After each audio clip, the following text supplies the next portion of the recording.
welcome back to iPulse Live. This is our first broadcast of the new academic year. I'm Allison, Wallace. And I'm Swanson, Gibson Jr. This week had a lot of news, but the highlight was the debate between Vice President Harris and former President Trump. Would the debate change any minds? First, a recap of the debate from our partners at CNN. You're not running against Joe Biden, you're running against me. Vice President Kamala Harris made that point again and again Tuesday night as she met former President Donald Trump for the first time. Kamala Harris, let's have a good debate. In a red-hot Philadelphia debate, with the dueling rivals trying to break the deadlock in the final 2 months of the race for the White House. She is Biden. The worst inflation we've ever had, a horrible economy because inflation has made it so bad, and she can't get away with that. Clearly, I am not Joe Biden, and I am certainly not Donald Trump. And what I do offer is a new generation of leadership for our country. Harris baiting Trump on the size of his rallies. People start leaving his rallies early out of exhaustion and boredom.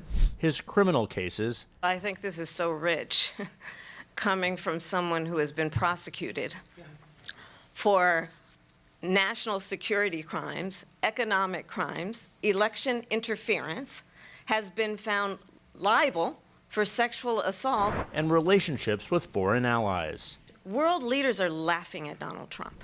Trump took that bait, rattled by Harris as he made one unproven claim after another. People don't go to her rallies. There's no reason to go. And the people that do go, she's bussing them in and paying them to be there. In Springfield, they're eating the dogs, the people that came in. They're eating the cats. They're eating the pets of the people that live there. The former president criticizing Harris's attempts to run as a change agent while being part of President Biden's administration, especially on the economy. She's going to do all these wonderful things. Why hasn't she done it? I've never seen a worse period of time. People can't go out and buy cereal or bacon or eggs or anything else. What we have done is clean up Donald Trump's mess. And the border. I ask, what about all the people that are pouring into our country and killing people that she allowed to pour in? She was the border czar, remember that. Harris hitting her stride on a signature issue, reproductive rights. The government, and Donald Trump certainly, should not be telling a woman what to do with her body. They have abortion in the 9th month. That is not happening. It's insulting to the women of America. Harris also addressing the war in Gaza, walking a thin line of support for allies and trying not to fracture a fragile democratic coalition. Israel has a right to defend itself. We would. And how it does so matters. Because it is also true, far too many innocent Palestinians have been killed. Children, mothers. What we know is that this war must end. And then there was the war over rhetoric. Whatever she wants to be is okay with me. I think it's a tragedy that we have someone who wants to be president who has consistently, over the course of his career, attempted to use race to divide the American people. I think the American people want better than that, want better than this. Trump still falsely claiming he won the 2020 election. There's so much proof. All you have to do is look at it. And refusing to answer this about January 6th. Is there anything you regret about what you did on that day? Yes or no? I had nothing to do with that other than they asked me to make a speech. Harris made a direct appeal to Republicans or independents who believe Trump has gone too far. We're not going back. It's time to turn the page. And if that was a bridge too far for you, well, there is a place in our campaign for you. Experts are mostly silent about the real winner of the debate, but it's clear the race is razor thin. And yesterday, Mr. Trump swore he would not debate the vice president again. On campus last year, there were tons of interesting events, amongst them the Lynn Fashion Show. It drew lots of praise from the Boca community. I was there.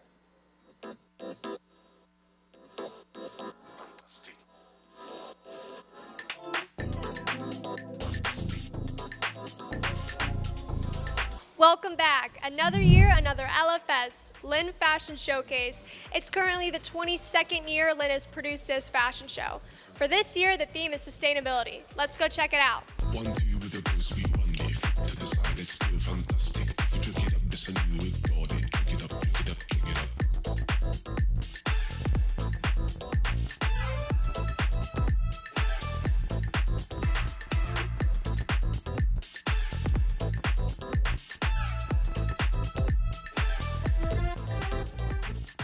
we've been working on this for a while. A lot of behind the scenes stuff going on. We've been like taping down all the wires, getting all the cameras ready and everything set up. We've been behind the scenes the whole time. Pretty much almost 10 hours a day this past week working on stuff. Only 1% of post-consumer textiles are recycled into new clothing, and Lynn University is leading the way on that front.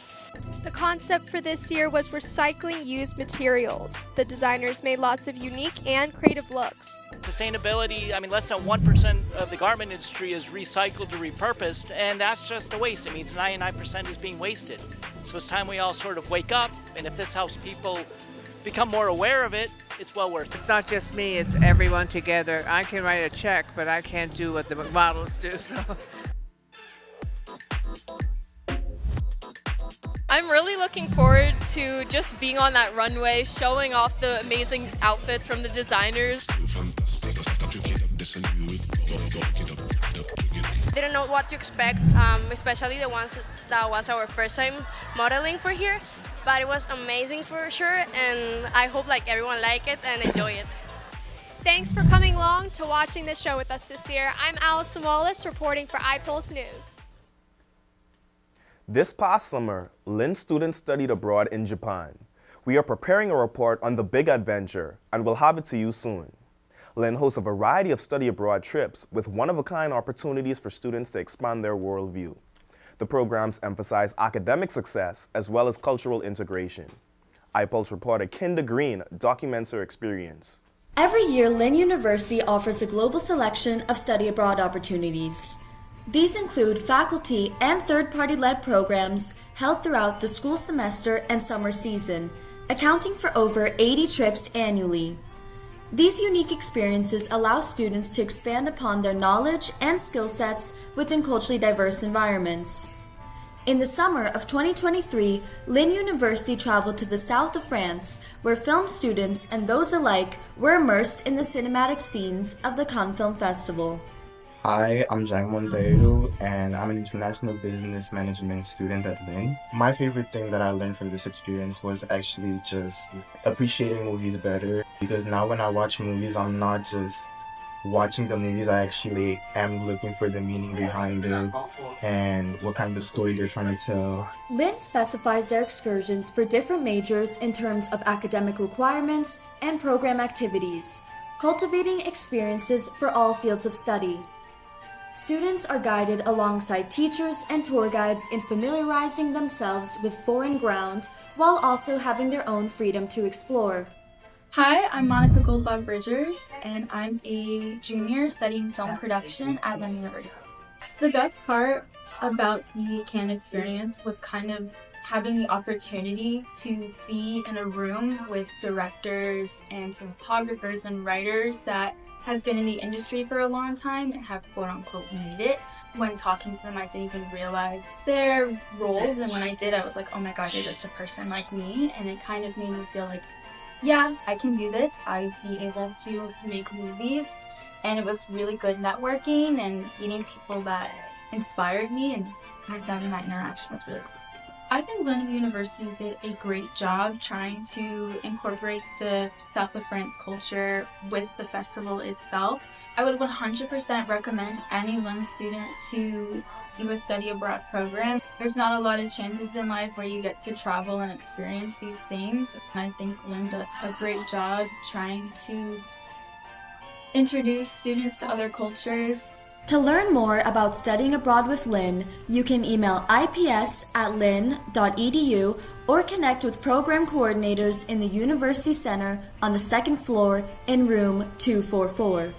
This was Kinda Green with iPulse News. If you like coffee, you might want to visit Perper Coffee House. It's the heart of Lynn University's coffee culture, and it's located in the library. It's where students can get their caffeine fix and experience a place where memories are brewed. Delaney Smith reports. Located in the Eugene M. and Christine E. Lynn Library, students have the opportunity to sip, savor, and soak up the relaxing and sweet-smelling ambiance of Perper Coffee House. Open Monday through Thursday. I do come here a lot. I'm a biology major, so I'm always in the library studying for exams and stuff, and this is honestly a nice peaceful spot to study. I decided to get a latte for a little pick-me-up. It's the end of the block, so I'm trying to get in all my work done before spring break starts. Perper Coffee House provides a wide selection of snacks, including chips and candy, homemade grab-and-go meals such as sandwiches and salads, and of course, homemade drinks made using Starbucks coffee, espresso, and tea. Established in 2013, this area has become a space where students can meet up with friends or have a comfortable place to study. Here with my friend Louise. It's a nice place to just, like here, meet up with your friends, talk it out. Seeing people here do work in those little tables right there. While Perper Coffee House is a go-to spot for a caffeine boost, it's also a vibrant hub that plays a significant role in the Lynn community. What I enjoy about the atmosphere is that we have open windows all around and I get to enjoy the view. What I think is so great about this coffee shop is building connections through coffee and as well as creating memories with the guests. I feel like this coffee shop contributes to the Lynn community by providing an extra boost of caffeine to the students, especially during the finals weeks. I'm Delaney Smith for iPulse TV News.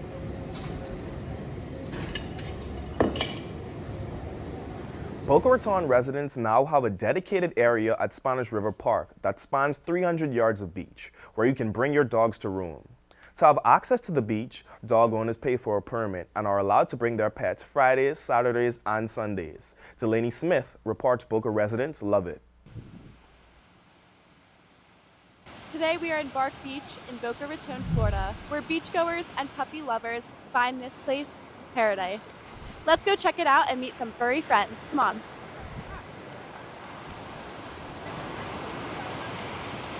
This is Dave. He is a rescue. He's assorted. He's a boxer, beagle, Akita. What else is he? He's all sorts of stuff. Does a little fetching. He does a little socializing. Visits everyone. Does a lot of running with the other dogs. Gets his exercise. Before the beach opened in 2012, dog owners in the community rallied together in hopes to gain a space where their dogs could run, swim, and play without a leash. Well, it was a long fight to get this beach, and it didn't open until 2012.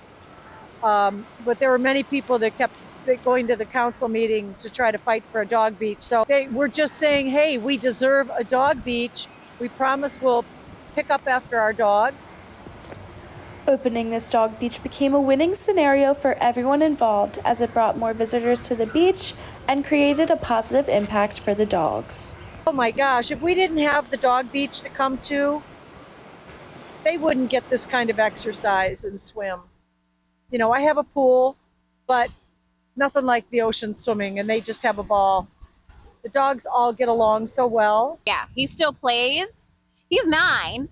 And because he plays and I take him routinely, he's still very playful at 9 years old. He is sometimes in a slump with his mood, and he will brighten up really, really well after he goes outside, especially to the beach. I live here because this beach is here. If this beach was not here, I'd probably sell my house. We have to keep the dog beach. It means the world to so many people. The passion for this beach is evident amongst the beachgoers that bring their dogs here. Thank you, Boca Raton, for giving us such a nice space where dogs can roam free and get great exercise. I'm Delaney Smith for iPulse TV News. Labs for Liberty is an organization that provides service dogs for veterans with PTSD or serious physical needs.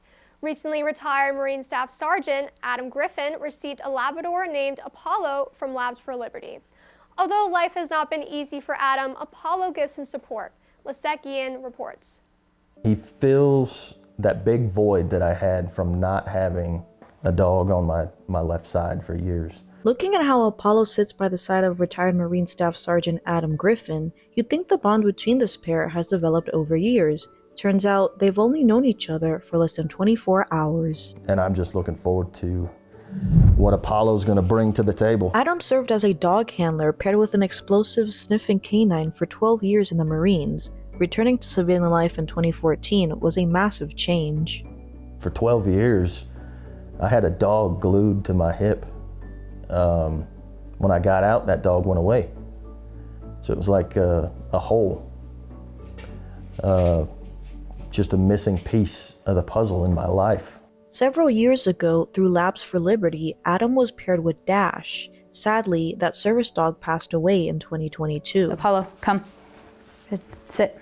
Good. Now, after months of training with Haley and Mike O'Connell, Apollo is ready to provide valuable service and support to Adam and his family. I'm not good with crowds. I'm not the greatest with people.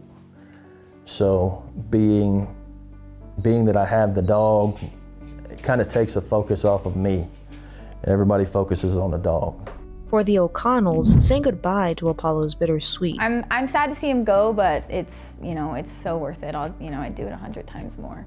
But they take comfort in knowing he's ready to take on the job they spent so long training him to do. It's already been so amazing to see the impact that he's made and how he's just already so locked in on Adam. Adam and Apollo will soon head home to Florida, but no amount of distance can get in the way of the relationships made with Labs for Liberty. It's adding to my support network. It's adding to my friend network. I'm Lynn for iPulse. Dogs are so special and so helpful. Reporter Chelsea Morin looked into a Maine family who was heartbroken by their 5-year-old son's medical diagnosis. This was their surprise when they received the generous donation. This is Easton. Hi, Easton. Hi. Hi. This is Banksy, the new part of the family. He now belongs to a 5-year-old Easton Merle in Yarmouth as his new service dog. Last year, Easton was diagnosed with type 1 diabetes. It is no longer the death sentence it was years ago. He can live a fulfilled life, but it doesn't mean it's easy. Easton now wears technology to alert his parents when his glucose levels are too high or too low. It was a little bit trickier when I didn't have Banksy. Right now, I still have to sleep with Easton, and even though with all the technology, I'm still up 2 to 3 times a night. And we're doing corrective measures to keep him safe from those lows. Having a dog for earlier warning is just that confidence. Banksy comes from the organization Diabetes Dogs of America. He was trained for 6 months on Easton's smell and how to get help when Easton is not responsive. Banksy alerting Easton's parents within 5 minutes of their first time meeting each other. Good alerts. Well, they have been a little high because I did have pancakes for breakfast this morning. Where Easton goes, so will Banksy, including school and to bed. So if the dog wakes up, smells the blood sugar, we'll jump on the bed, we'll wake him up. We teach our dogs to actually physically jump on top of our client. So you have a 70-pound dog jumping on top of you. You will wake up. You will wake up and then the dog can actually, hopefully, maybe save your life. A service dog like Banksy costs nearly $30,000, a price tag not typically covered by insurance. Distant relatives had raised money to help donate Banksy to Easton. Now the Merle family wants to pay it forward, raising thousands of dollars for the Juvenile Diabetes Research Foundation. I'm Chelsea Morin with iPulse. Sometimes good citizens are really young. Emery Johnson, a 7-year-old girl from Alabama, started a lemonade stand for a good cause. She was trying to help pay for a headstone for her mother, who died unexpectedly in March. With help from her community, she raised nearly $10,000. Lesegian reports. Thank you. You're welcome. 7-year-old Emery Johnson is spending her days after school like any other kid, selling lemonade at a homemade stand in her neighborhood. But she's not saving up for the latest clothes or toys. She set out to raise money from the stand for her mother's headstone. Emery's mother, Carly Bordner, passed away unexpectedly in March. Emery's grandmother, Jennifer, says Emery came up with the idea all on her own. Emery's so special if you haven't figured it out. She's the kid that will, if this lady over here's hurt, she'll go take something to help her. With or without us. And when a social media post spread about her cause, members of the community flocked to Emery's stand to help. Recently, neighbors, firefighters, nurses, and deputies stopped by for a cup at only $1 each, but many gave a bit extra as a tip for her hard work. I've just been amazed and cried happy tears. When asked where she inherited her work ethic, Emery said, My mama. Emery says she never expected her fundraiser to go this far. I didn't know that just by making a little lemonade would bring this many people. Jennifer says monument companies have stepped forward to donate headstones for her daughter. The nearly $10,000 raised so far for Emery will now go into her account for future expenses. She says with each cup comes a drop of healing. Like she knows that Mommy's okay now and she's gonna be okay and everybody cares and loves her, and all these people showing all this and trying to help is actually helping heal the whole family. Emery says her mom would be proud. Yeah, she would say that I was doing good. Emery, what do you think about all these firefighters coming out here? It's unbelievable. I'm Lisette Guillen for iPulse. Lynn's Conservatory of Music has produced some great musicians. Jung just graduated. He studied under Professor Roberta Rusk and is clearly on a steep career trajectory. Eleanor Bruce reports.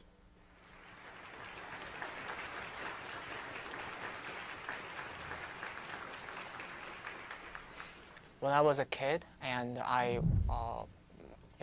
walked by a piano store in the street with my mom, and I saw there are a lot of pianos in the piano store, and so I walked in and tried those pianos. And my mom asked me that, "Are you interested in, learning piano?" And I said yes because I thought it was really interesting. Yeah, that's my first time to play piano.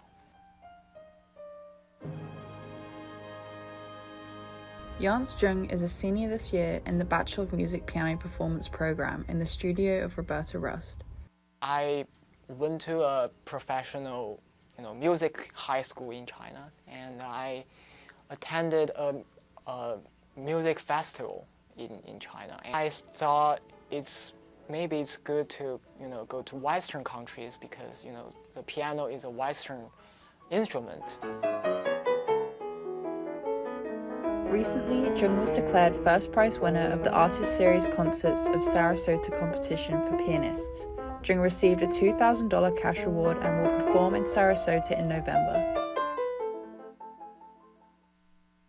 Lynn Conservatory especially offers all music students full scholarships, so that's really attractive. And so I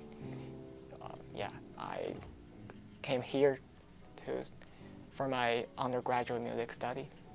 In China, we have like thousands, piano students in one school. So and here it's just 10.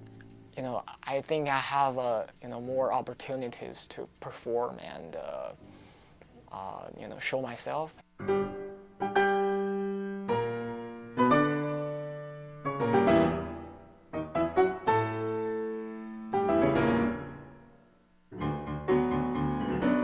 For me, I don't practice too much.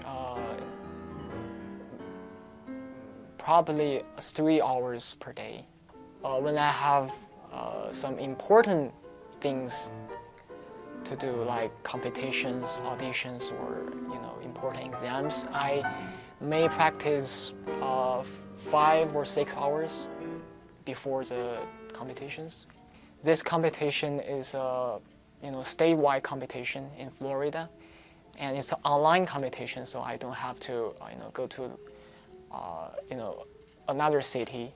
So I just submit a video, and if I win the competition, so they invited me to perform at the club in Sarasota. So yeah, I think it's a great opportunity.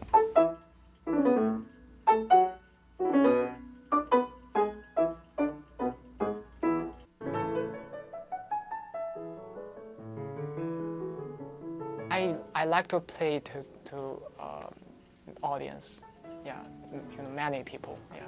I think getting a little bit nervous is good for playing.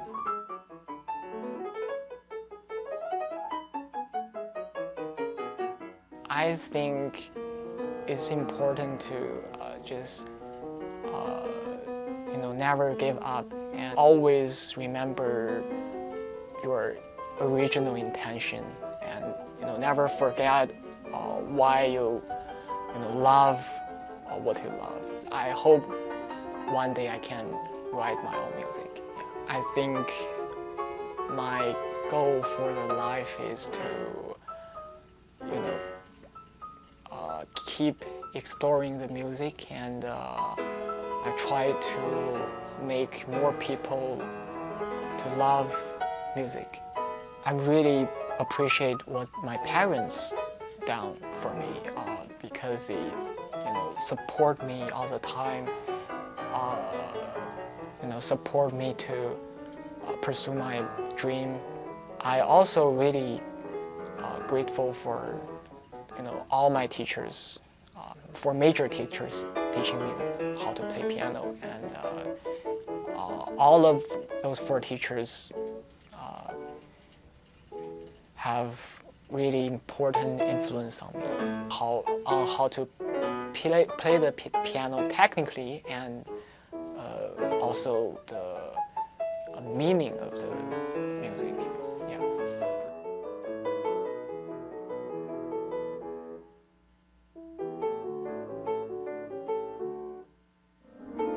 I'm Ellen LaBruce for iPulse.